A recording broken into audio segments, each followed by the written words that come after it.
Hello everybody, here a new video from Rene from Spain. Okay, let's put the camera like this. Okay, let me see. I'm putting it in a very dangerous place on top of a chair. I hope so it doesn't fall down, if not it will break. Anyway, I hope so stay like this. This is a video because some people, like Metalmickey, he started this video, this type of subject in the video. And also Dan Powers made a video about this. And this is dropouts, 5 dropouts. I didn't understand first what they were talking about, you know, Metalmickey, but then he showed it. And of course it's about bands that released an album, and then a very good one, and just after that, maybe a couple years later, but the album after it was a bad one, or it dropped down in quality, you know. And I'm going to show a couple that I just picked up quickly from home, because I like to put this video today already on YouTube. Okay, that's why I'm going to show, of course, some examples they already showed. For example, Svengali, you know, the debut album from '92, I think it is. It's a very good album, very Skid Row sounding album. But their second album was more grungy and more darker, you know. I think the second album came out in the in the mid '90s. Also, White Cross, for example, nobody showed it yet, me either. But White Cross released High Gear, I think in '92 or '93, and then after that they released Unveiled or something, and it was really a totally different style. And also what Dan Powers showed is Skid Row, Slave to the Grind, and then he showed the album after it.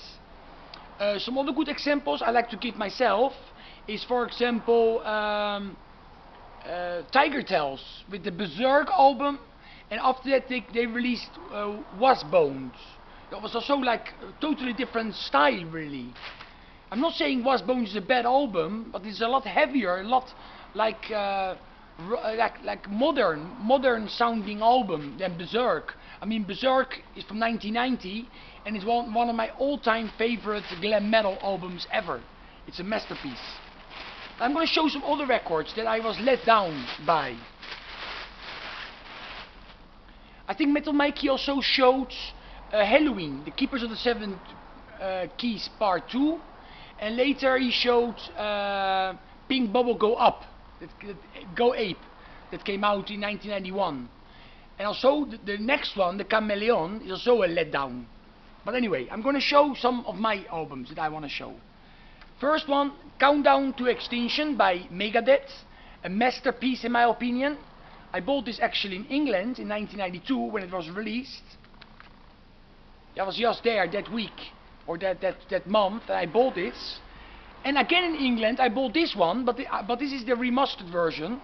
But I bought when this was released, and this came with the shirt, actually. But I traded it on straight away with a friend of mine here that lives in my neighborhood. But because I was really disappointed with this album. During the years, you know, I began to like it. But this album was so much better in my opinion, you know. This is a very good example. Brutal Planet is a great album. Like Sanctuary, I love it. Wicked Young Man. Pick Up the Bones, I love that song. And then Dragon Town was a total letdown in my opinion. Same happened with the Spider Lullaby from the mid '90s. A killer album, one of my favorite King Diamond albums ever. This will be in my top 5 of the best King Diamond albums. And then The Graveyard, that never did anything for me. You know, maybe for you, you love all this stuff the same as this, for example.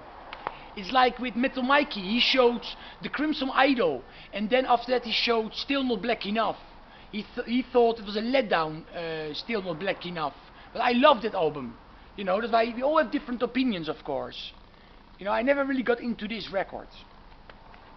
This is a clearer example. Angels Never Die. Again, early 90s, 93. A killer album with Bad Blood, of course, on it. Okay, Also, Alles is Good, like a German song.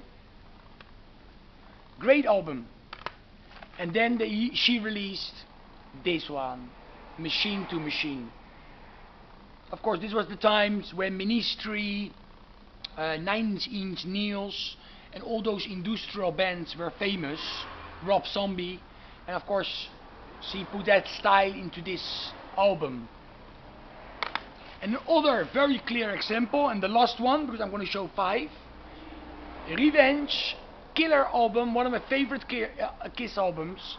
And then they came with Carnival of Souls, that came out actually in 97, but a lot of us already got this earlier, in 95 I think it was, when this first got leaked out. That is a bootleg.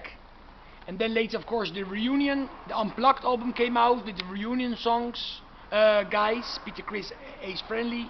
And then they released Psycho Circus in 96. That's why they shelved this. But then still, a year later, in 97, this one came out. Another very good example, very clear example, and I know a lot of people like that album, is the 1994 Motley Crue. I mean, Dr. Feelgood is so good. And after that they released, you know, with John Corabi, they released a very weak album in my opinion. I tried it many times to enjoy it, but I don't get into that album. In 94 they released Motley Crue, and it was a big disappointment. Okay, Metal Mikey, good idea. I think it was your idea to make this type of video. Also, Dan Powers, the Canadian rock god, you know, he also made a video about this, and maybe some more guys will make videos. You can put some of your, like good and bad album titles in the description. And stay metal, everybody.